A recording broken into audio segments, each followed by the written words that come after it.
Hello hi friends. అయితే ఒకటి చెప్పాలనుకుంటున్నా. 2 కాళ్ళు లేని ఒక మనిషి కూర్చొని మిగతా వాళ్ళను అటు ఇటు నడుస్తుంటే, చేస్తుంటే, ఆడుతుంటే చూసి బాధపడుతున్నాడండి. అలాంటప్పుడు ఏమైంది, సర్జరీయో ఏదో చేసి ఒక కాలు పెట్టడం జరిగింది, ఇంకో కాలు పెట్టడం.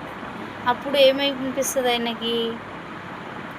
వాళ్ళతో పాటు వాళ్ళ వెనుకనో ముందో ఏదో విధంగా కొంచెమో గొప్పనో నడవగలుగుతున్నాడు, చూడగలుగుతున్నాడు కదా.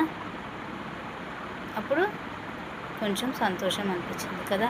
2 లేని దానికన్నా పెట్టుడు కాలో ఏదో కానీ ఒకటి అనేది పెట్టడం ద్వారా ఎంత సంతోషంగా ఉంది కదండి. అంతే కదా.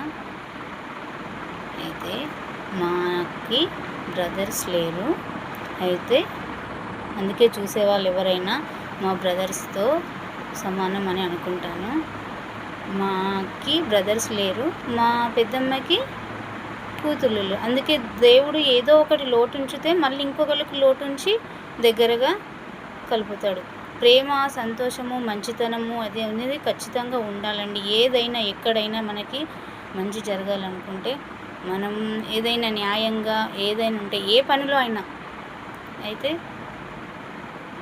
మాకి అలా దేవుడు ఇచ్చిన వరంగా మాకు అన్నయ్యను అట్లా ఇచ్చాడు మా కజిన్ బ్రో. నేను అలా అనుకుంటానండి.